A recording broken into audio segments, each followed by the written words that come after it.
बिस्मिल्लाहिर्रहमानिर्रहीम। अस्सलाम वालेकुम नाज़रीन, बात यह है के साथ मैं हूँ हिना आतिफ। नाज़रीन, भंवर दर भंवर फंसा वतन अजीज़ अब उस नहज पर है कि आइन से मावरा किसी भी हल का मुतहम्मिल नहीं हो सकता। हम एक ऐसी दलदल में फंस चुके हैं जहाँ से निकलने का हर रास्ता गैर आइनी ही दिखाई देता है। ये सब किसने किया, जिम्मेदार कौन है? सवाल अपनी जगह, मगर कहानी के सब किरदार एक जैसे ही हैं। किसी एक को माइनस या प्लस करने से असल जिम्मेदारान से तवज्जो नहीं हटाई जा सकती। अलमिया तो ये भी है कि सियासी जमातों ने भी हमेशा आवाम का एतमाद हासिल करने की बजाय मुख्तदर हलकों का दिल जीतने की कोशिश की। जमहूर के लिए कुर्बानी देने की बजाय हमेशा सियासी रवायात की कुर्बानी को जायज़ समझा। बयानिए बदले, नजरिए तब्दील किए और नतीजतन अवामी और सियासी खला पैदा हो गया। और अब बंद कमरों की सियासत में असल किरदार यानी अवाम कहीं दूर खड़े इक़्तिदार का पुतली तमाशा देखते हुए मुंतज़िर हैं कि तमाशा कब खत्म हो। आज की बात यह है कि आम इंतखाबात के लिए हल्का बंदियों की हतमी फहरिस्त जारी। वज़ीर आज़म के लिए अब 172 नहीं 169 वोट दरकार। सवाल ये है कि क्या हल्का बंदियों की हतमी फहरिस्त जारी होने के बाद इलेक्शन ताख़ीर का मामला दफन हो गया? और हल्का बंदियों की हतमी फहरिस्त तो जारी हो गई, इंतखाबी शेड्यूल कब जारी होगा? प्रोग्राम के दूसरे हिस्से में आज हम बात करेंगे कि टिकट किसको दिया जाए। नून लीग के बड़ों ने सर जोड़ लिए हैं। आम इंतखाबात करीब, मुफाहमत का बादशाह सरप्राइज के लिए मुतहरिक। चेयरमैन PTI के खिलाफ एक और रेफरेंस दायर। सवाल ये है, क्या मुल्क की सियासत एक मरतबा फिर बंद गली में दाखिल हो रही है? प्रोग्राम के आखिर में हम बात करेंगे कि गजा पर इसराइली बर्बरियत का 56वां रोज, अबूरी फायरबंदी खत्म, गजा पर इसराइल के फौजी हमले शुरू। सीज फायर के खात्मे के बाद 65 फलस्तीनी शहीद हो चुके हैं। इसराइल ने जंगबंदी की तमाम तजावीज़ को मुस्तरद कर दिया। कतर का कहना है कि इसराइली बमबारी सारसी की कोशिशों को पेचीदा बना रही है। सवाल ये है, क्या अमरीका ने इसराइल को गजा पर दोबारा बमबारी का ग्रीन सिग्नल दिया है? और इसराइली जारियत का मुस्तकिल हाथ कौन रोकेगा? इन तमाम टॉपिक्स पर आज हम बात करेंगे। हमारे साथ मौजूद होंगे नसीर वागा साहब, रिजवान रजी साहब, सलमान आबिद साहब और हमें ज्वाइन करेंगे बैरिस्टर हुसनैन चौधरी साहब।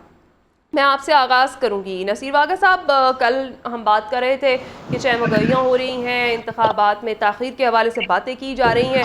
अब क्या हल्का बंदियों की जब हतमी फहरिस्त जारी हो गई है तो अब इलेक्शन ताख़ीर का जो मामला है मुकम्मल तौर पर दफन हो गया? देखिए, कल भी हम यही बात कर रहे थे कि इस तरह की चीमगोइयाँ ही हैं, लेकिन हम सबको ये यकीन है और यकीन रखना चाहिए। अगर सब लोगों ने यही कहना शुरू कर दिया ना कि जी इलेक्शन नहीं हो रहा है, नहीं हो रहा है, तो मेरा नहीं ख्याल ये पाकिस्तान के लिए बेहतर होगा। और अगर जो लोग इस तरह की सूरत हाल, इस तरह की बातें करके पैदा करना चाहते हैं, वो पाकिस्तान के दोस्त नहीं है। लेकिन अब जो आपको नज़र आ रहा है कि कुल नशिस्तों का भी फैसला हो गया, हल्का बंदियाँ भी हमारे सामने आ गई और 54 रोज पहले जो है इंतखाबी शेड्यूल भी जारी हो जाएगा और इलेक्शन कमीशन ऑफ पाकिस्तान जितना एक्टिव है वो भी सारी चीज़ें आपको नज़र आ गई हैं। और पाकिस्तान पीपल्स पार्टी समेत नून लीग और कुछ दूसरी जमातें भी इंतखाबी जो उनका एक निज़ाम है वो जो उन्होंने वो शुरू कर रखे हैं, अपने जलसे वगैरह अवाम के पास जाने का सिलसिला उन्होंने शुरू। इससे यकीन हो रहा है कि इंशाअल्लाह इंतखाबात ज़रूर होंगे और होने भी चाहिए। एक तो हमारा प्रॉब्लम यह है कि हम पहले ही इस तरह की चेमगोइयाँ शुरू करके निज़ाम को ख़राब करने की कोशिश करते हैं। हमें इस बात पे अब यकीन करना चाहिए। मैंने कल भी ये कहा था कि जब मुल्क की आला तरीन अदालत ने भी ये कह दिया और सदर पाकिस्तान और इलेक्शन कमीशन ऑफ पाकिस्तान की जानिब से भी अगर इलेक्शन की ये तारीख फिक्स हो चुकी है तो फिर हमें इस बात पे यकीन करना चाहिए। अब देखना यह है कि ये जो नशिस्तें कम हुई हैं, देखिए इससे ऐसा कोई फ़र्क तो नहीं पड़ेगा। सिर्फ फ़र्क यही है ना कि पहले 172 वोटों से वज़ीर आज़म मुंतखब होता था, अब 169 वोटों से मुंतखब हो जाएगा। बस इसके अलावा कोई और बड़ी चेंज नहीं आएगी। और अगर कोई ये शख्स कहे कि इससे कोई इंतखाबी अमल पर कोई असरअंदाज होगा कोई ये निज़ाम, तो वो भी बात अब ख़त्म हो गई है। अब इस बात पे सबको यकीन होता जा रहा है कि इलेक्शंस जो हैं वो इंशाल्लाह बर वक्त होंगे और होने भी चाहिए। मेरे बाकी पैनलिस्ट भी इस चीज़ की तायद करेंगे। मुझे उम्मीद है कि हमें हमेशा मुस्बत सोचना चाहिए, हमें मनफी नहीं सोच। बिल्कुल ठीक है। रजी साहब, कितना खुशाइंद है जिस तरह से अभी वागा साहब ने भी बात की, बल्कि कल आपने भी यही बात की थी कि इस तरह की चहमगोइयाँ जो हैं उन्हें दफन कर देना चाहिए, इंतखाबात अपने वक्त पर ही होंगे। और अब जब हल्का बंदियों की हतमी फहरिस्त जारी हो गई है तो ये दफन हो गया मामला इलेक्शन की ताख़ीर वाला। मेरा नहीं ख्याल ऐसे अनासर जो हैं वो बाज आएंगे इस तरह की अफवाहें फैलाने से।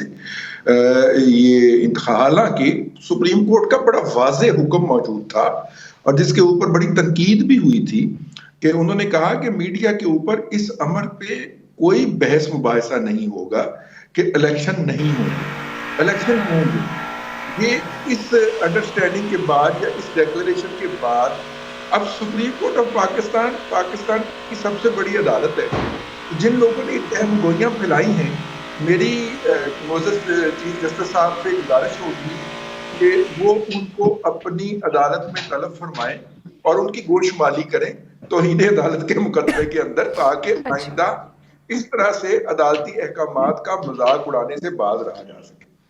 देखिए, इंतखाबात के अलावा और कहे गए शेड्यूल के अलावा, अब हम बर वक्त इंतखाबात तो नहीं कह सकते, लेकिन दिए गए शेड्यूल के ऊपर इंतखाबात मुनक्कद करवाने के अलावा कोई ऑप्शन ही नहीं है हमारे पास। हम इलेक्शन में ताखीर का बहुत बड़ा भुगतान भुगत चुके हैं।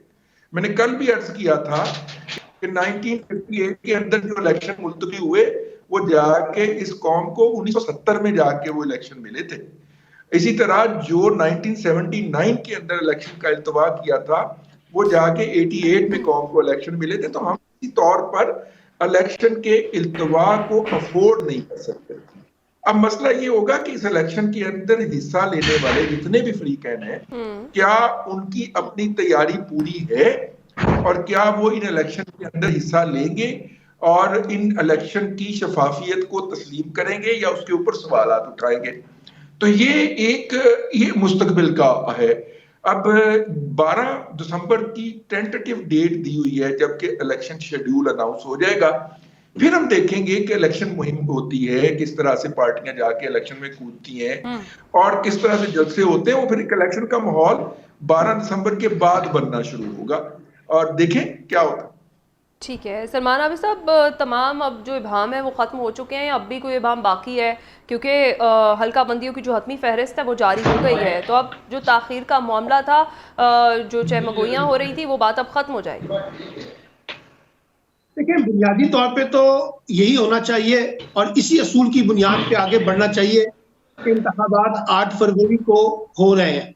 अब इसमें जो भी रुकावटें हैं और जो भी मसाइल हैं, मेरा ख्याल है कि अब उसको इस बुनियाद पे लगाना चाहिए कि हमें इलेक्शन को कैसे कंडक्ट करना है ताकि वो एक ट्रांसपेरेंट इलेक्शन की तरफ जाए। क्योंकि इलेक्शन के बारे में एम्बिग्युइटी पैदा करने का मतलब ये होगा कि हम खुद अब इलेक्शन के प्रोसेस को दूर कर रहे हैं और ये इबाम पैदा कर रहे हैं। और बेहतर होगा कि जैसे उन्होंने कहा है कि जी 54 दिन के अंदर जो दिन बनते हैं उसमें शेड्यूल आ जाएगा। अब जैसे ही दिसंबर के पहले 10 दिनों के अंदर शेड्यूल आता है, उससे अंदाजा हो जाएगा कि इंतखाबी सरगर्मियां भी तेज हो जाएंगी। और इंतखाबी सरगर्मियां अभी इस वक्त जो है जरा सुस्त नदी का शिकार है, कुछ ज्यादा एक्टिव नहीं हुए। और उसकी वजह यह है कि वो ये एम्बिग्युइटी जो मौजूद थी कि इलेक्शन होगा या नहीं होगा, उसके हवाले से कल इलेक्शन कमीशन ने वजाहत की, आज भी उन्होंने वजाहत की है कि इलेक्शन 8 फरवरी की होगा। हमें तो उम्मीद करनी चाहिए और इलेक्शन ज्यादा नहीं किया जाएगा।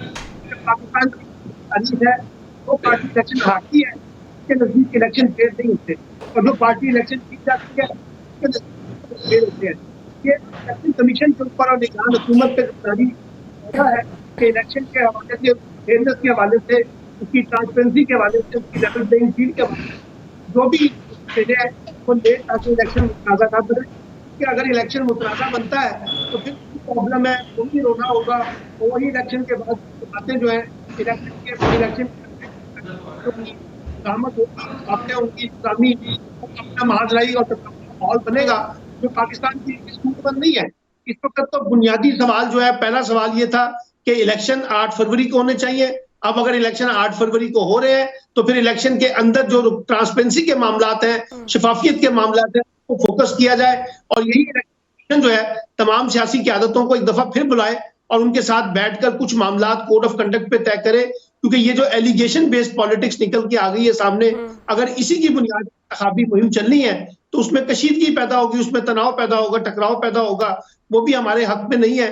पाकिस्तान के इस वक्त जो मसाइल हैं, अगर हम मसाइल को बुनियाद बनाकर इंतखाबी मुहिम चलाई जाए और सबके लिए यकसा मौके भी मौजूद हो, तो फिर मेरा ख्याल है कि इलेक्शन की जो कबूलियत है उसके इम्कानात बढ़ जाएंगे और शायद हम आगे बढ़ने का रास्ता तलाश कर सकें। तो बुनियादी तौर पर इलेक्शन कोर्ट में है और निगरान हुकूमत की कोर्ट में है कि अब इनकी निगरानी में और इनकी सरबराही में एक कैसे इलेक्शन होता है और कैसे लोगों का इत्तेमाद जो है इस इलेक्शन के हवाले से हासिल किया जा सकता है। सही है।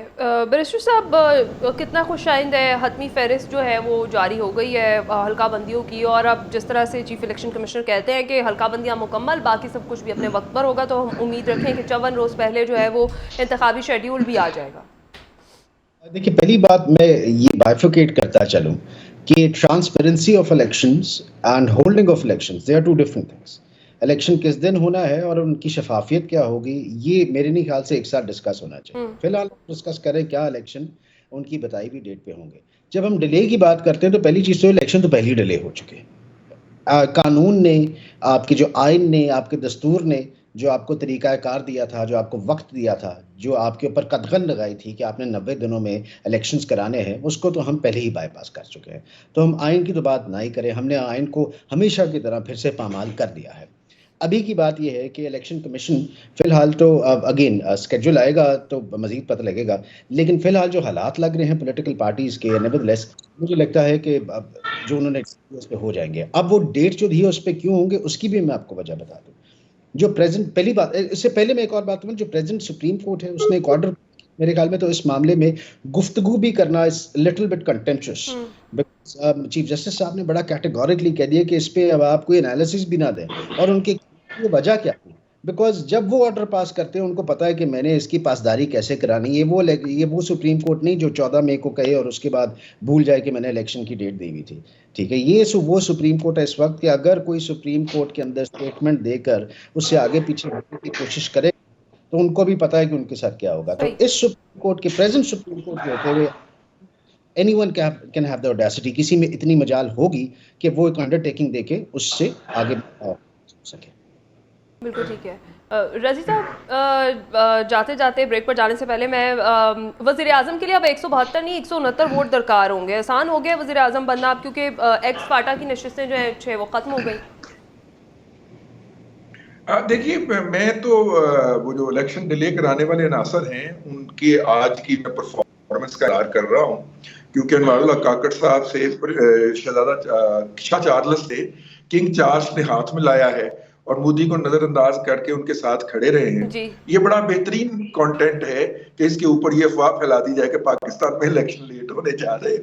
तो इसलिए मैं तो इस बात का मुंतजर हूँ इस प्रोग्राम में पहले तक बैठने तक कि ये इतनी बड़ी डेवलपमेंट हो गई है कि चार्ल्स ने मोदी को नजरअंदाज करके अनवारुल्लाह काकड़ को टाइम दिया है। तो अब इसके वो भाई, ये तो अनवारुल्लाह काकड़ को टाइम मिल गया, तो अब तो वो इलेक्शन नहीं करवाएगा और इलेक्शन नहीं होंगे। इस तरह की बातों के ऊपर ये अफवाहें फैलाई जाती है। बिल्कुल, मेरा ख्याल 169 जो है वो बड़ा मीनिंगफुल फिगर है, और जो है देखिए कोई पार्टी हासिल कर पाती है अगले इलेक्शन में या फिर एक दो को मिलकर ये भारी पत्थर उठाना पड़ता है, क्योंकि जिस तरह की डिवीजन आ रही है बड़ी खौफनाक किस्म की अब तक नजर आ रही है, उसमें तो शायद 169 जो है वो कोई पार्टी ना ले सके।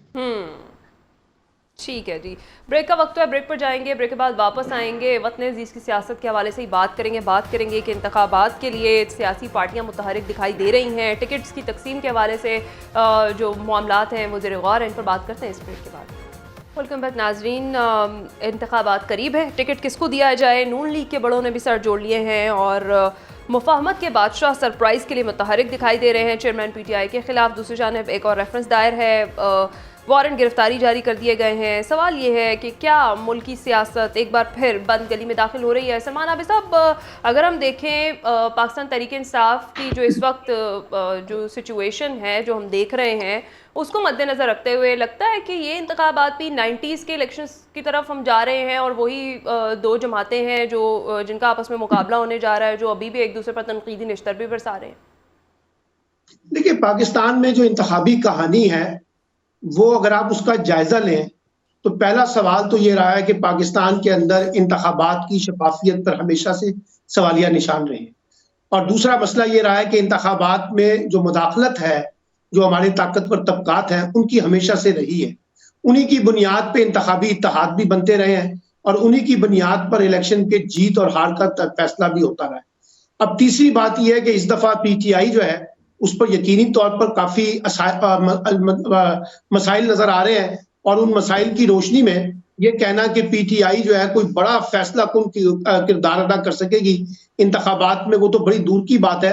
पहला सवाल तो ये है कि क्या उनको आजादाना बुनियादों पर इलेक्शन में हिस्सा लेने की इजाजत भी मिल सकेगी या नहीं मिल सकेगी, तो यही अभी बुनियादी सवाल है। अब रह गया दो जमाती निजाम जो आपके सामने मौजूद है, यानी पीपल्स पार्टी और पीएमएलएन जो है, और कुछ इलाकाई जमातें। मुझे जो जाती तौर पे मेरा कॉन्टेक्स्ट ये है कि इस वक्त जिस अंदाज की सियासत हो रही है और जिस अंदाज से इलेक्शन का अमल हो रहा है और जिस अंदाज से इम्कानी मंजरनामा बन रहा है, जो अभी रिजवान रजी साहब ने भी कहा कि कोई भी जमात शायद 169 नशिस्तें उस तरह से नहीं मिल सकेंगी और एक कोलेशन टाइप गवर्नमेंट बनेगी, कमजोर की हुकूमत होगी, हाथ पैर बांधे हुए होंगे, आप इसको अनवार काकड़ प्लस भी कह सकते हैं, यानी एक ऐसी हुकूमत जिसका रिमोट कंट्रोल किसी के पास होगा। अब उसके नतीजे में अगर आप ये समझ रहे हैं कि पाकिस्तान में कोई बहुत बड़ी पॉलिटिकल स्टेबिलिटी या इकोनॉमिक स्टेबिलिटी आ जाएगी, मुझे उसका इम्कान कम नजर आता है। मुझे लगता है कि आगे भी इलेक्शन के बाद भी महाजराई का जो खेल है वो किसी ना किसी शक्ल में जारी रहेगा, जो पाकिस्तान में पॉलिटिकल अनस्टेबिलिटी को पैदा करेगा। उसकी वजह यह है कि हम अभी तक अपने माजी के तजर्बों से सीखने के लिए तैयार नहीं है, और हमने वही तजर्बे दोहराए हुए हैं या उसमें और ज्यादा शिद्दत पसंद कर दी है, पैदा कर दी है कि हमने एक मसनूई तरीके से सियासी निजाम को चलाना है, जिसको कल तक हम हाइब्रिड निजाम कहते रहे हैं, जिसको हम जो है कहते रहे कि ये कंट्रोल डेमोक्रेसी का निजाम होगा, कंट्रोल इंतखाबी निजाम होगा, कंट्रोल सियासत होगी, यानी किसी के पास कंट्रोल होगा और किसी को कहा जाएगा कि आपका काम जो है सिर्फ अमल दरामद करना है, बहुत ज्यादा फैसला करने की ताकत आपके पास नहीं होगी। ऐसी सूरत हाल में जो आपके दाखिली मसाइल हैं, इलाकाई मसाइल हैं, आलमी मसाइल हैं, सियासी और माशी तर्ज के मसाइल हैं, और खासतौर पर जो सिक्योरिटी के मसाइल हैं, वो कैसे हल हो सकेंगे अगर हमारे पास एक मुस्तहकम मजबूत हुकूमत नहीं होगी। जब तक हम एक मजबूत, अगर देखा जाए 15 साल से जमहूरियत का तसलसल बरकरार है, और अभी भी अगर किसी भी तज्जियाकार से या सियासतदान से बात करें तो वो कहते हैं जमहूरियत कमज़ोर हो रही है, जमहूरियत जो है वो अपनी उस स्टेट में नहीं है। तो जमहूरियत मजबूत कब होगी? अपने जमहूरी दौर में अगर जमहूरियत ने परवान नहीं चढ़ना तो फिर कब चढ़ना है? जमहूरियत उस वक्त मजबूत होगी जब आप लोगों का हक हुक्मरानी का असूल तस्लीम कर लेंगे कि लोग अपनी मर्जी और मंशा के मुताबिक हुकूमत करेंगे। एक दूसरा यह है कि जो साजिशी तरीके से हुकूमतों को लाने का और हुकूमतों को गिराने का खेल जो है, जब ये बंद होगा तो फिर आपके यहाँ एक जमहूरियत का तसलसल आगे बढ़ता है। हमारे यहाँ तो ये होता है कि जमहूरियत अभी चलनी शुरू होती है तो साथ ही एक साजिशी खेल शुरू हो जाता है, और एक जो है ना, कोई किसी को सहूलतकारी दे रहा होता है, कोई किसी को लाने के लिए और किसी को निकालने के लिए खेल हो जाता है। अब आप देखिए ना, ये जो सारा अदम एतमाद की तहरीक थी, अब मुझे कहने की क्या जरूरत है, खुद ख्वाजा आसिफ साहब ने और राना सनाउल्लाह साहब ने, महमूद खान अचकजई साहब ने, अख्तर मैंगल ने, एमटीएम ने, सब ने तस्लीम किया ना कि किस तरीके से अदम एतमाद को कामयाब करवाया गया था और उसमें किस किस का क्या किरदार था। तो अगर हम इस साजिशी खेल से बाहर निकल आए तो फिर मुझे लगता है कि जमहूरियत का तसलसल आगे चलेगा। ये जो तसलसल जिसको आप कह रही है ना, मुद्दत का तसलसल जो है, ये तसलसल नहीं होता। तसलसल ये होता है कि आप सियासी अमल को आजादाना बुनियादों पर काम करने दें और लोगों की मर्जी और मंशा के मुताबिक इलेक्शन हो, और लोग जो भी फैसला करना चाहते हैं उसको अपनी आजादी के साथ काम करने दिया जाए। ये जो तजर्बा है ना कमजोर हुकूमतों को लाने का, पहले से तयशुदा नताइज की बुनियाद पर, ये पाकिस्तान के मसाइल का हल नहीं होगा। बिल्कुल ठीक है। रज़ी साहब, अगर हम बात करें, अभी नून लीग भी मुतहरिक है, टिकट किसको दिया जाए सोचा जा रहा है। नून लीग के बड़े जो है वो सर जोड़कर बैठ गए हैं और ये कहा ये जा रहा है कि इलेक्टेबल्स को साथ लेकर चलेंगे। तो फिर रज़ी साहब, इस सारी सिचुएशन में एक जो नजरियाती कारकुन है या नजरियाती लोग हैं, उनके साथ ज्यादती नहीं होगी? देखिए, पीएमएलएन के अंदर जो कारकुन है ना, वो कहता है कि जो मेरा लीडर करेगा ठीक करेगा। अच्छा, पीएमएलएन के अंदर अगर नवाज शरीफ नाम लेते हैं गुजरावाला के जलसे के अंदर कुछ हुकाम का, और जो है वो कहते हैं, वो कहता है ये भी ठीक कर दिया, और जब वो उस फौजी अफसर की हमायत के अंदर सोशल मीडिया मुहिम चलाते हैं तो वो उसके ऊपर भी कहता है ठीक कर दिया।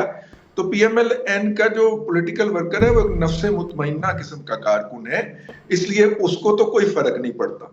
हाँ, फर्क जिन्हें पड़ता है, आज उनके दरवाजे के ऊपर दस्तक हुई है और अकबर शेर बाबर, जिनको हम अकबर एस बाबर के नाम से भी जानते हैं, वो पीटीआई के मरकजी सेक्रेटेरिएट में गए हैं।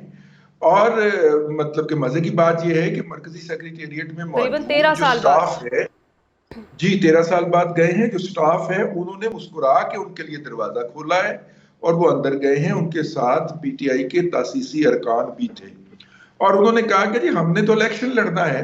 और हैरत की बात यह है कि वहां पे मौजूद इसी शख्स के पास जो पार्टी का इलेक्शन है उसके हवाले से कोई इंफॉर्मेशन नहीं थी। वो उनसे पूछते रहे, गपशप करते रहे, गले मिले, हाथ मिलाया और वापस चले गए।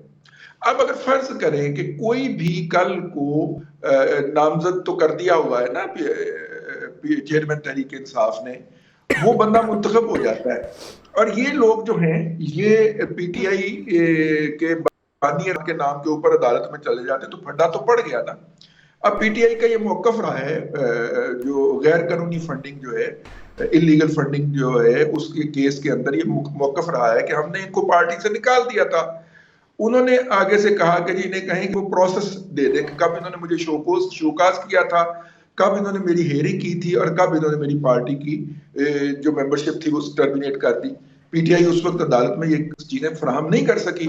इसका मतलब है कि इंस्ट्रूमेंट तो मौजूद है।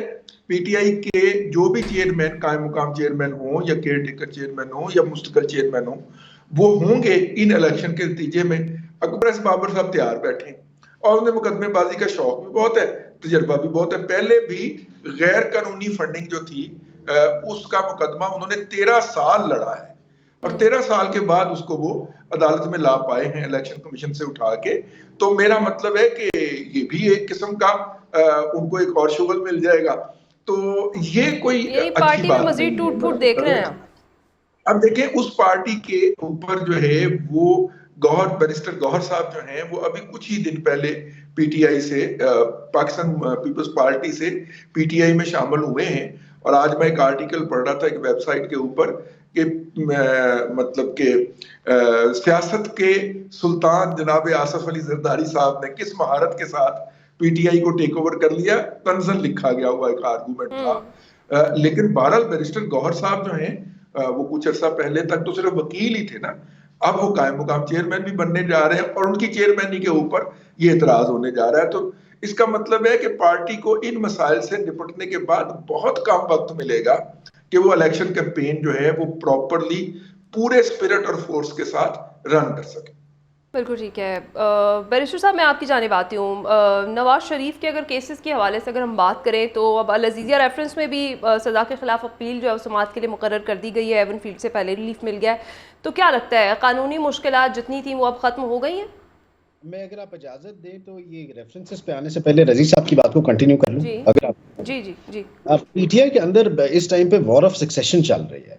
एक तरफ खान साहब की जो हमशीरा हैं वो इस कोशिश में है कि वो पार्टी के चेयरमैन आ जाएं, दूसरी तरफ शेर अफजल साहब हैं, वकील साहब जो कोशिश कर रहे हैं कि वो चेयरमैन बन जाए, और उसके ऑफ कोर्स गौहर साहब भी हैं।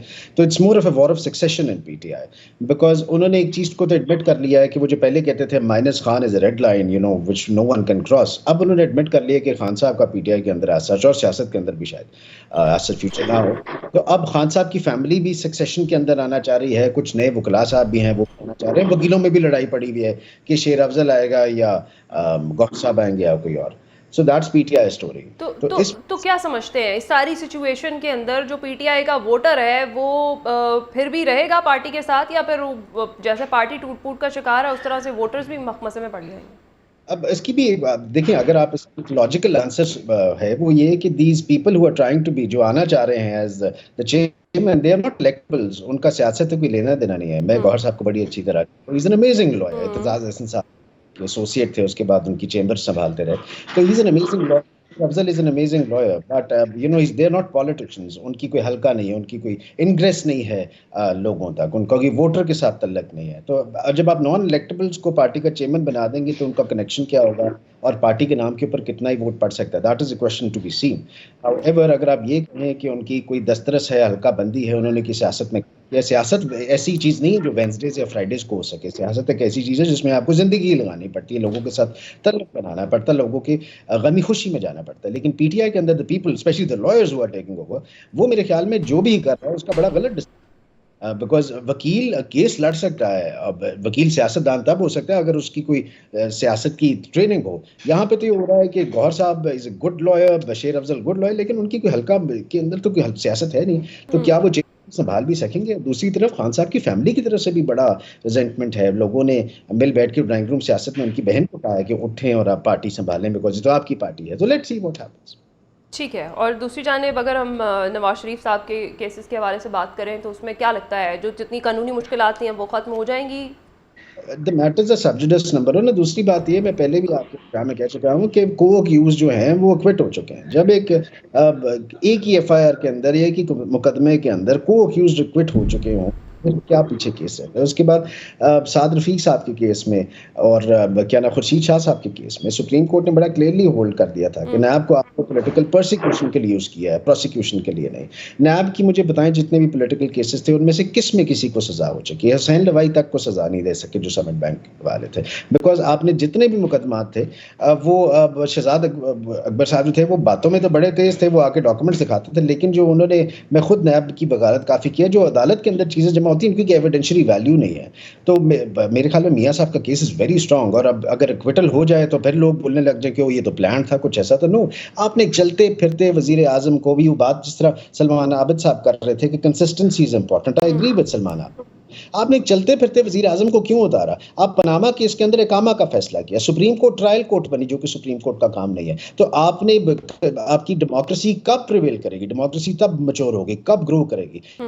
आपने सारी इंस्टीट्यूशंस मिलके तो डेमोक्रेसी के पीछे पड़े होते हैं। आपने 1500 रियाल ना लेने पे अपना वजीर आजम उतार दिया जो कि उस टाइम पे सीपैक चला रहा था, और उसके बाद आपके सामने आया क्या हुआ? क्या ने प्राइम मिनिस्टर भी actually taken off 1500-1600 riyal? Really? Panama का फैसला कहाँ था? सुप्रीम कोर्ट ट्रायल कोर्ट क्यों बन गई? मुझे सिर्फ आपकी प्रिवेल हो सकती है जब जो पिछली हमारे जब वजीर आजम एक ट्रूथ कमीशन बने जिसके अंदर पूछा जाए कि आप ट्रायल कोर्ट, देखिए हर किसी की होनी चाहिए ना अकाउंटेबिलिटी, तो आप उनसे भी पूछें कि आप ट्रायल कोर्ट क्यों बने, आपने ये फैसले क्यों दिए, और अब अगर वो फैसले गलत साबित हो रहे हैं तो जो मुल्क ने फेस किया who's going to pay for that? ठीक है वागा साहब, अगर दूसरी जानिब हम बात करें तो मुफाहमत के बादशाह आसिफ अली जरदारी साहब लाहौर पहुंच गए हैं, और कहा यही जा रहा है कि बड़े सरप्राइज़ के लिए वो मुतहरिक है। कोयटा के बाद अब लाहौर, दावा उनका भी यही है कि इलेक्टेबल्स की बड़ी तादाद जो है वो पाकिस्तान पीपल्स पार्टी में शामिल होने जा रही है। बड़ा सरप्राइज़ देंगे कोई आसिफ अली जरदारी साहब? देखिए, मैं तो एज ए जर्नलिस्ट या एज ए तजियाकार या एज ए ऑब्जर्वर जो चीज़ बता सकता हूँ वो ये है कि पंजाब में आसिफ अली जरदारी साहब या पीपल्स पार्टी जो है वो कोई बड़ा सरप्राइज देने की पोजीशन में ही नहीं है। अगर वो इस तरह की बातों के दावे कर रहे हैं तो वो उनकी अपनी मर्जी है, लेकिन यहाँ सूरत हाल थोड़ी सी इसलिए मुख्तलिफ हो गई है नून लीग के हक में कि जैसे मियाँ नवाज शरीफ के हक में बरियत के फैसले और मुख्तलिफ उनको जो रिलीफ मिल रहा है अदालतों से वो बैरट पे है या नहीं है, ये तो अदालतें जानती हैं, हम तो उस पर बात नहीं कर सकते ना। अच्छा, इससे जो मुस्लिम लीग नून का वोटर है ना वो बूस्टअप हुआ है, उसके अंदर एक आप समझ लें कि ऑक्सीजन आ गई है। आप अब गौर कीजिएगा कि मुस्लिम लीग नून के जो जलसे हैं वो निस्बतन पहले से बेहतर होते जाएंगे जैसे जैसे मियाँ नवाज शरीफ की ये मुश्किलात कम होती जाएंगी। मुस्लिम लीग नून का जो वोटर है वो नून लीग के मजीद करीब आता जाएगा। अच्छा। और उनका एतमाद, कॉन्फिडेंस बढ़ता जाएगा। इन हालात में, खास तौर पे मैं इन हालात की बात कर रहा हूँ, इन हालात में पाकिस्तान पीपल्स पार्टी या आसिफ अली जरदारी साहब के पास कोई मार्जिन नहीं है कि वो यहाँ को बड़ा सरप्राइज देकर नून लीग को या पीटीआई को तोड़कर और यहाँ कोई बड़े अपने लोग जो हैं वो उनको मुंतखब कर लें और बड़ी अपनी पोजीशन मजबूत कर लें। ये होना नहीं है, लेकिन उनके दावे हैं, 100 बिस्मिल्लाह करें। इस वक्त जो लाहौर में पाकिस्तान पीपल्स पार्टी की पोजीशन है वो किसी से ढकी छुपी नहीं है। इवन पूरे पंजाब में जो पाकिस्तान पीपल्स पार्टी की हालत है वो भी सबके सामने है। अच्छा, उनको खुद भी पता है कि हम इस वक्त किस मार्जिन में जीत सकते हैं, नहीं जीत सकते, हमारी अंदर की सूरत हाल क्या है, हमारा वोट बैंक क्या है, वो कोई लेकिन ये सारी सियासी जमातों के गिमिक्स होते हैं। उन्होंने अपने वर्कर्स को बूस्टअप करना होता है। ये चूंकि सारी जमातें ये बताना चाहती हैं कि हम नेशनल लेवल पे हैं और हमारा इम्पैक्ट और हमारा वोटर जो है वो चारों सूबों में मौजूद है। यही वजह है कि बिलावल भुट्टो और आसिफ अली जरदारी साहब तमाम सूबों में दौरे कर रहे हैं और वहाँ अगर यहाँ आएंगे तो वो सिंध को भी मजबूत कर सकेंगे ना। लेकिन जो सूरत हाल है वो यूं नजर आ रही है, अगर आप मुझे बिल्कुल क्लियर बात करने दें, कि इस वक्त पाकिस्तान पीपल्स पार्टी अगर सिंध को ही बचा सके और वो कोशिश भी यही करेंगे कि सिंध की हुकूमत ही हमें मिल जाए, तो इसी को वो गनीमत जानेंगे। तो वो बड़ी बड़ी कर रहे हैं वागा थोड़ा साहब, हिस्सा जो है सही जी, बातें तो वो बहुत बड़ी बड़ी कर रहे हैं, आप कह रहे हैं खाली सिंध को ही बचा लें। बातें करने से, हाँ है ना, बातें करने से वोट नहीं आते, बातें करने से इलेक्शन नहीं जीते जाते। बात ये है कि आपकी कारकर्दगी, लोगों का रुझान जो है वो पाकिस्तान पीपल्स पार्टी की तरफ कितना है, ये सबके सामने। क्विकली मैं सबको एक एक मिनट और देती हूँ। रजी साहब, ये जो बिलावल भुट्टो जरदारी साहब किसी नई सोच और तर्ज सियासत जो है उसकी बात कर रहे हैं, किस नए तर्ज सियासत की वो बात कर रहे हैं, उनका मुखातिब कौन है, क्या लगता है? देखिए, उनका मुखातब PMLN है। पीपल्स पार्टी की ख्वाहिश है कि 2 साबिक वज़राए आज़म और 6 के करीब और लोग हैं। इन 8 सीटों के ऊपर PMLN जो है वो अपना कैंडिडेट खड़ा ना करे और वो पंजाब से मुंतखब होकर कौमी असम्बली में पहुंच जाए। और PMLN की तरफ से एब्सोल्युटली नॉट का बोर्ड लगा हुआ है और वो कहते हैं कि जनाब आप 8 की बात कर रहे हैं, हम तो 1 सीट भी इस तरह की किसी उसके लिए नहीं देंगे, क्योंकि अगर आप इतनी सीटें पंजाब से लेना चाहते हैं तो फिर आप इतनी सीटें हमें सिंध से दें, तो जो कि ज़ाहिर है पीपल्स पार्टी के लिए नेक्स्ट टू इम्पॉसिबल है, तो इसलिए वो तो नहीं करेंगे। तो मुझे तो यही लग रहा है कि ये जो बुलंद आंगी से खिताब किए जा रहे हैं उसका एक मकसद ये भी है। ठीक है। और सलमान हाफिज साहब, क्या लगता है, परवेज इलाही साहब ये कह रहे हैं कि जी नवाज शरीफ की बरियत के बाद भी अब उनके लाडले होने में कोई शक रह गया है। ये जो हमारी सियासत में -1 और +1 वाला फार्मूला है, इसने कब जाके ख़त्म होना है? और ये जो अब एक नई टर्म हमने इधर रोशनास करा दी है, लाडला और लाडला प्लस वाला फैक्टर, ये कब ख़त्म होगा? ये उसी वक्त खत्म होगा जब हमारी सियासत आज़ाद होगी, जहाँ सियासी जमातें आज़ादाना बुनियादों पर फैसले कर सकेंगी, लोगों को हुकूमत का बनाने का इख्तियार मिल सकेगा। अगर लाडला बनाने का जो अमल है वो एक खास जगह से आएगा और वो कभी कोई होगा, कभी कोई होगा, कभी कोई होगा, तो इससे तो फिर ये लाडले की सियासत खत्म नहीं होगी ना। अब देखिए ना, जैसे इमरान खान साहब लाडले थे तो आज नवाज शरीफ साहब लाडले हैं, कल कोई शायद बिलावल भुट्टो साहब लाडले हो जाए, उससे पहले चौधरी बरादरान लाडले थे, फिर 2002 में MM में लाडली हो गई। तो अगर हमने ये लाडलों की सियासत ही करनी है तो ये मुल्क चला ले, अगर आपसे चल सकता है इन लाडलों की बुनियाद पर मुल्क चला ले, मुझे तो कोई इताराज नहीं। सही है। बैरिस्टर साहब, अगर हम चेयरमैन PTI की मुश्किलात के हवाले से बात करें तो वारंट गिरफ्तारी जारी हो गए हैं उनके, क्या देख रहे हैं सियासी मुस्तकबिल? किसी फ्रेश केस में होगा उसकी इन्वेस्टिगेशन जी बैरिस्टर साहब। अच्छा, और दूसरी चीज में अगर लाडला होने पे और बिलावल साहब पे, sorry I would love to answer that in my personal capacity, I tell you know I was very impressed after meeting the gentleman, because अगर इस टाइम पे कोई लाडला ना होने की और लाडला कल्चर खत्म करने की कोई आवाज बुलंद कर रहा है, दैट्स बिलावल। मैं लाहौर में हम रहते हैं और हम पंजाब से, हमारी कोई सिंध की सियासत से इतनी कोई दस्तरस नहीं है, लेकिन आई was very impressed with the ideas, ठीक है, एंड वो आइडियाज़ इंप्लीमेंट होते भी आपको नज़र आते हैं। वो अगर उनकी अपने वालिद के खिलाफ एक सोच के ऊपर, वो जिस सोच पे खड़े हैं, वो वालिद के खिलाफ भी है, वो हर किसी के खिलाफ है, ठीक है, और वो he is I think amongst the young leaders उनकी यही सोच है कि लाडला कल्चर ख़त्म होना चाहिए, ठीक है, सियासत के मैदान के अंदर जो जीते वो आगे आए, and you know I really respect that you know of him as a political leader. बाकी तो जो इलेक्शन होगा। और वाक़ई साहब, आपको क्या लगता है ये जो लाडला और लाडला प्लस वाली एक टर्म है, इसको मेरे ख्याल से ज़्यादा जो हमारे हुक्मरान हैं उन्हीं की जानिब से फेमस किया गया, असल जिम्मेदारान तो वही हैं, उनसे तवज्जो नहीं हटाई जा सकती, क्योंकि उन्होंने भी आवाम की बजाय एक ध्यान रखा हुआ है मुक़्तदर हलकों को ही इम्प्रेस करने का। क्या कहेंगे? देखिए, ये लाडला और लाडला प्लस ने ही तो हमारे निज़ाम को तबाह व बर्बाद किया हुआ है। अगर देखा जाए तो ये लाडला प्लस और लाडला आता कहाँ से है? अच्छा, इस तरफ कभी कोई नहीं जाता, हालांकि खुद ही सारे उधर से ही आते हैं जिधर से लाडला और लाडला प्लस की स्टैंप लगती है ना, ये सारे उसी रास्ते, उसी दरवाजे से ही होकर आते हैं। और हर बंदे की ये ख्वाहिश है कि मैं उस दरवाजे में चला जाऊं और वहां से ये स्टैंप लगवा के आ जाऊं। यही अफसोस है और यही दुख की बात है कि हमारे मुल्क के अंदर इसी वजह से जमहूरियत जो है वो आज तक मजबूत नहीं हो सकी, क्योंकि जमहूरियत तो मजबूत हो तो फिर ये लाडला और लाडला प्लस वाली जो बात है ये खुद ब खुद खत्म हो जाएगी। और मुझे तो लगता है कि सियासतदानों ने इसको एक ईजी रास्ता बनाया हुआ है, बड़ी आसानी से एस्टेब्लिशमेंट के पास जाएं, अपना ऊपर ठप्पा लगवाएं और कहें जी बस साड़ी गल हो गई। ये जो साड़ी गल हो गई वाली बात है ना, ये सारी पार्टियों को खत्म करनी चाहिए और ये तासुर दुनिया भर में भी नहीं जाना चाहिए कि हमारे यहाँ जमहूरियत इस चीज का नाम है, हम इस तरह से इलेक्शन जीते हैं। तो यही वजह है ना हमारी क्रेडिबिलिटी, हमारे इंतखाबात की, हमारी हुकूमतों की क्रेडिबिलिटी को मानता ही नहीं है। बिल्कुल, अलमिया यही है कि इस कहानी के सभी किरदार जो हैं वो एक ही जैसे हैं, जिसकी भी बात करें। ब्रेक का वक्त तो है नाज़रीन, ब्रेक पर जाएंगे। ब्रेक के बाद जब वापस आएंगे बात करेंगे गज़ा पर इसराइली बर्बरियत का 56वां रोज़ है और बुरी फायरबंदी ख़त्म हो गई, जबकि गज़ा पर इसराइली फ़ौज के हमले एक बार फिर से शुरू हो गए। इस पर बात करते हैं इस ब्रेक के बाद। नाज़रीन, गज़ा पर इसराइली बर्बरियत का 56वां रोज़ है और बुरी फायरबंदी ख़त्म हो चुकी। गज़ा पर इसराइली फ़ौज के हमले दोबारा से शुरू। सीज़ फायर के खात्मे के बाद 65 फ़लस्तीनी शहीद हो चुके हैं और इसराइल ने जंग बंदी की तमाम तजावीज़ को मुस्तरद कर दिया है। कतर का ये कहना है कि इसराइली बमबारी सालिसी की कोशिशों को पेचीदा बना रही है। सवाल हमारा ये है, क्या अमेरिका ने इसराइल को गज़ा पर दोबारा बमबारी का ग्रीन सिग्नल दिया है? रज़ी साहब, और एक ये सवाल और दूसरा ये सवाल कि अगर कतर भी पीछे हट गया इन सालिसी की कोशिशों से तो फिर इसराइल को नकेल कौन डालेगा?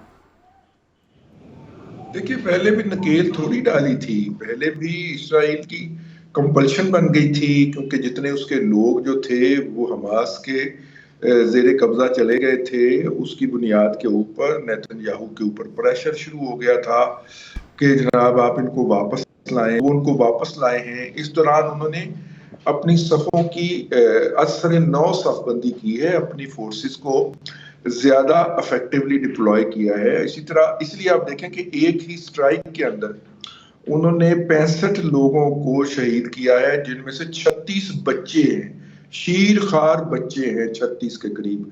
तो इंतजार होता है कि ये जो जंगबंदी उन्होंने ली थी, इस दौरान उन्होंने अपनी जो जासूसी है उसको भी बेहतर किया है और अपने इक्विपमेंट भी मुनासिब जगहों के ऊपर पहुंचाए हैं। अब वो ज्यादा बेरहमाना तरीके के साथ कत्लो हत्यागरी करेंगे। लेकिन देखना ये होगा कि इस फलस्तीनियों के पास मासवाए शहीद होने के अब क्या स्ट्रेटजी होती है, क्या प्रपोजिशन होती है, क्योंकि गुरेला वार के अंदर हमास जो है वो उनका नुकसान कर रही है और इसराइल उस नुकसान का बदला जो है वो गजा के सिविलियन से ले रहा है। तो ये बात ज्यादा देर तक चल नहीं सकती। अब आहिस्ता आहिस्ता विस्परिंग शुरू हो गई है और मेरा ख्याल है कि चाइना और रूस भी अपना इसके अंदर किरदार कोई अदा करेंगे और करना चाहिए भी उनको। ठीक है सलमान अभी साहब, आपको क्या लगता है अब किसकी शय पे दोबारा से इसराइल ने गजा पर फौजी हमले शुरू कर दिए हैं? क्या अमेरिका की जानिब से इसराइल को ग्रीन सिग्नल दिया गया? देखिए, इसराइल की सबसे बड़ी ताकत तो अमेरिका ही है ना जी। अगर आज अमेरिका तय कर ले कि जनाब इसको हर सूरत में जंगबंदी की तरफ जाना है और मसले का हल जो है वो तस्फिया जो है वो हमने बातचीत के जरिए हल करना है, तो इसराइल कितनी मुजाहमत करेगा, मुझे बताइए। लेकिन मसला यही है कि अमेरिका के भी दोहरे मेयारात है ना, दो चेहरे हैं। एक चेहरा ये है कि दुनिया को बताना है कि हम जंगबंदी चाहते हैं, हम अमन चाहते हैं, हम चाहते हैं पीस टॉक हो, हम चाहते हैं डायलॉग हो, और दूसरी तरफ आपने इसराइल की सरपरस्ती भी करनी है और उनके साथ भी खड़े होना है, उनकी हिमायत भी करनी है और पसे पर्दा उनको कहना भी है कि तुम अपनी जंग जो है वो जारी रखो। तो मेरा मतलब है इस तरह के कॉन्ट्रडिक्शन में फिर इसराइल क्यों बाज आएगा, मुझे बताइए ना। आज मैं बार बार कहता हूं कि जो बड़ी ताकतें हैं वो किसी ना किसी शक्ल में इसराइल के साथ ही खड़ी हुई है ना। वो कोई मुस्लिम दुनिया के साथ या गजा के साथ या जहां जहां भी किसी के साथ जुल्म हो रहा है, चाहे वो किसी के मजहब के साथ है, वहां तो नहीं खड़ी होती। बड़ी ताकतों के अपने इंटरेस्ट होते हैं और उन्होंने अपने आर्टिफिशियल इदारे बनाए होते हैं जिनको वो ह्यूमन राइट्स के नाम पे अक़वाम मुत्तहिदा के नाम देता है और उसका ख्याल है कि जब चाहेंगे जैसे चाहेंगे इस्तेमाल कर लेंगे। तो मेरा ख्याल है कि इस पूरे खेल के अंदर जो सबसे बड़ा किरदार है ना वो अमेरिका का ही है और अमेरिका के जब तक कोई बड़ा किरदार खुद अदा करना ना चाहे, दुनिया इस वक्त इस पोजीशन में नहीं है कि उसको मजबूर कर सके। ठीक है वागा साहब, आपको क्या लगता है अगर जिस तरह से हम देख रहे थे कतर की जानिब से कल तक भी यही बयानात थे कि मुस्तकिल जंगबंदी में इसको कन्वर्ट कराया जाएगा, इसके लिए कोशिशें की जा रही हैं, सालिसी बना रहा कतर। आज कतर ये कह रहा है कि इसराइली जो बमबारी है वो सालिसी की कोशिशों को पेचीदा बना रही है। क्या देख रहे हैं आगे मुस्तकिल जंगबंदी की तरफ बात जाएगी? अब तो एक बार फिर से हमले शुरू कर दिए इसराइल ने। वैसे मैंने कल के प्रोग्राम में मेरा ये ख्याल था और मैंने ये अंदिया जी। दिया था कि शायद ये मुस्तकिल जंगबंदी होगी, इसको वही कंसिडर किया गया, लेकिन बिल्कुल। मेरा तो ये तजिया इंसानियत की बिना पर था कि जब एक दफा जंगबंदी हो जाती है तो दोबारा जंग नहीं होती। आमतौर पर तो यही देखा गया है। लेकिन मुझे नहीं लगता कि वो कोई इंसानों वाला किरदार अदा कर रहे हैं। वो तो एक वहशियों वाला और जानवरों वाला उनका रवैया है कि ये नहीं, इसका मतलब है अमन हो के फिर उन्होंने दोबारा जंग शुरू किया। इसका मतलब ये है कि वो हर हाल में गजा और फलस्तीनियों की तबाही और बर्बादी चाहते हैं और इसके पीछे 100% बड़ी ताकतों, खासतौर पर अमेरिका और यूके का हाथ है। बरतानिया भी बराबर का शरीक है। और दूसरी बात यह है कि मुस्लिम दुनिया की तरफ से जब उन्होंने कोई रिएक्शन नहीं देखा तो वो और शेर हो गए। उनको शय मिली है कि मुस्लिम दुनिया तो बोल ही नहीं रही। इधर पाकिस्तान के एक वजीर साहब ने बयान दिया था कि जी हमारी कोशिशों से जंग बंदी हुई है। मैं तो पढ़ के हैरान हो गया था। तो अब वो कोशिशें कहाँ गई हैं? क्या बंद हुई जंग को भी नहीं रोक सके कोई भी मुसलमान, कोई भी मुस्लिम दुनिया के बड़े बड़े जो लीडर्स हैं? यानी एक बार अमन हो के फिर आग से खेलना शुरू कर दिया है इसराइल ने। जुल्म की इंतहा हो गई है कि वो उसी तरह बच्चों को शहीद करते जा रहे हैं और कोई बोलने वाला ही नहीं है। और वो ये देख रहे हैं कि इधर से कोई रिएक्शन नहीं आ रहा और बच्चों को वो मुसलसल उनके ऊपर तबाही और आग बरसा रहे हैं। ये मुस्लिम दुनिया के लिए बहुत बड़ा एक दुख का मकाम है, लेकिन कोई देखने वाला है ही नहीं। और इसराइल जो है वो बड़ी ताकतों की शह पर ये सारा कुछ कर रहा है। और मेरा नहीं ख्याल कि ये दोबारा जो जंग शुरू हुई और एकदम जैसे अभी रजी साहब ने बताया कि 65 लोग, जिनमें बड़ी तादाद बच्चों की, और 35 जो लोग हैं वो दूसरे बड़े जो हैं वो एकदम एक दिन में शहीद हो गए। इन्हें कितना बड़ा हमला होकर बिल्कुल उन्होंने ये बात सही की है कि इन्होंने दोबारा अपनी सफबंदी की है, दोबारा अपने आप को स्ट्रॉन्ग किया है जंग के लिए। इसका मतलब है कि ये जो जंग बंदी हुई है इससे पता चलता है कि इसराइल कितना बड़ा मक्कार, बेईमान, झूठा है कि वो इस जंग बंदी के दौरान, क्योंकि उसकी नीयत खराब थी ना, वो जंग बंदी के दौरान अपनी तैयारी करता रहा है कि मैं एक और बड़ा हमला करूंगा, बल्कि मुसलसल हमले करूंगा। ये है इसराइल और बड़ी गैर मुस्लिम कुव्वतों का जो असल चेहरा है वो अब सामने आया है। अमन कायम करके और जंग बंदी करके फिर उन्होंने दोबारा आग बरसानी शुरू कर दी है। ये बिल्कुल 100% यहाँ ये बात सच है कि इन्होंने अमन के दौरान जंग बंदी की है। ये मक्कार हैं, ये झूठे हैं, ये फ्रेबी हैं। इन्होंने और दगा दिया है फलस्तीनियों को और पूरी मुस्लिम दुनिया को, और कतर को भी इन्होंने दगा दिया है और यही कहा है कि जी हम बस आर्जी जंग बंदी का मतलब यह है कि हम इसको प्रोलॉन्ग कर लेंगे, बैठ के बात कर लेंगे। पहले ही इतना नुकसान वो गजा का कर चुके हैं। खुदारा आप एक एक वीडियो देखें, एक एक तस्वीर देखें, गजा के अंदर बच्चा ही क्या है। अब नुकसान का ज़ाला बिल्कुल भी मुमकिन नहीं है। कितना और आग बरसा लेंगे, लेकिन पूरी दुनिया मुस्लिम उम्मा समेत तमाम गैर मुस्लिम कुव्वतें मुकम्मल अपने उन्होंने होंठों को ताले लगाए हुए। बिल्कुल ठीक है। बैरिस्टर साहब, आपको क्या लगता है, जिस तरह से मेरे दीगर पैनलिस्ट ये राय रखते हैं कि वाकई अमेरिका जो है उसकी शह पर ही दोबारा से इसराइल ने हमले शुरू कर दिए हैं गज़ा पर, तो अमेरिका ने ही ग्रीन सिग्नल दिया आपके ख्याल में भी दोबारा से हमलों का इसराइल को? देखिए उससे क्या फ़र्क पड़ता है। जिस तरह सर कह रहे थे कि अमेरिका ने और इजराइल ने दगा दिया, वो दगा तो दोस्त देते हैं। दगा तो मेरे नहीं ख्याल से अमेरिका या वेस्टर्न पावर्स ने दिया। किसी ने दगा दिया है तो वो मुस्लिम स्टेट्स ने दिया है। आज तक हम उनके लिए खड़े नहीं हुए। कतर का पीछे हट जाना, किसी का कुछ बोलना ना। एक पिछले दिनों में एक स्टेटमेंट, एक छोटी सी वीडियो आई महातीर साहब की, जिसके अंदर उन्होंने बड़ा इसको क्लियरली एक्सप्लेन किया। हमने ओआईसी के नाम पर ड्रामा किया। क्या किया हमने ओआईसी की स्पेशल कॉन्फ्रेंस बुला के? Nothing at all. उसके बाद हमने तो इस हद तक नहीं आ सके कि हम आप वेस्टर्न जो है इसराइल की बनी हुई या किसी और मुल्क की जो प्रोडक्ट्स हैं उनको बैन कर सके। हम तो उनके हाथों में इतनी बंदिशों में बंधे हुए हैं कि हम अपनी जुबान नहीं खोल सकते, जिस तरह सर ने अभी कहा। दूसरी बात, आप ह्यूमन राइट्स के ऊपर आए तो आपको पता है वर्ल्ड वॉर 2 के बाद टोक्यो वॉर क्राइम्स के कुछ ट्रायल जो थे जनरल मकार्थी के अंदर, जिसमें 7 जापानियों को सजाए मौत भी दी गई थी, including there generals and all that. उसके अंदर कुछ लॉज सेट किए गए थे कि अब अगर कभी किसी मुल्क के बीच में जंग होती है कि उसके कवानीन क्या होंगे। वो तो ह्यूमन राइट्स की तो वायलेशन आप छोड़ दें। जो अमेरिका ने, वेस्टर्न वर्ल्ड ने खुद जल मैकार्थी के अंडर, उन ट्रायल्स के अंडर जो कन्वेंशन सेट किए, जो कानून सेट किया, आपने उनको पामाल किया। और पामाल क्यों किया? उनके लिए कोई खड़ा नहीं होता। आप हम बाकियों की क्यों बात करें? Let's talk about Pakistan. हमने एक नॉर्मल स्टेटमेंट देने के अलावा क्या किया? Nothing at all. मैं ये नहीं कहता कि आप उठा के असला जंग के लिए चले जाएं, but you know what else we can do barrister sahab? आजकल इट्स एन इकोनॉमिक वॉर। आजकल it's a war of economies. आपके मुसलमान जो मुल्क हैं, वो हम लोग तो कुछ प्रोड्यूस नहीं करते। हम तो एक वो कपड़े सीने वाली सुई कुछ नहीं करते। We import everything. अगर इतना ही कर लेते कि आप वेस्टर्न जगह के कपड़ा ही बैन कर देते, कोई प्रोडक्ट्स बैन करते, उनको क्योंकि समझ आती कि हमें हमारी मार्केट की सेल्स के अंदर, हमारी इंडस्ट्री के अंदर फर्क पड़ेगा। हम तो ऐसे चुप करके बैठे हैं कि जिस तरह इट्स अ नॉर्म। ठीक है, और जब आप किसी चीज़ को नॉर्म बना दें, तो वो तो गाज़ा के ऊपर अब जब तक 100% ऑक्यूपेशन नहीं होगी, ख़त्म नहीं। And let me tell you one more thing. मैं रज़ी साहब और आपको, रज़ी साहब के साथ तो मुस्ताद भी है सर, बड़े पहले से आपको कहता आ रहा हूँ, अगर इस चीज़ के ऊपर कोई स्टेप नहीं लिया जाएगा तो ये चीज़ वहाँ नहीं रुकेगी। आपने उनका चाका खोल दिया। अब ये ईरान पे भी आएगा, because those aircraft carriers are still there with 9000 navy seals and those soldiers.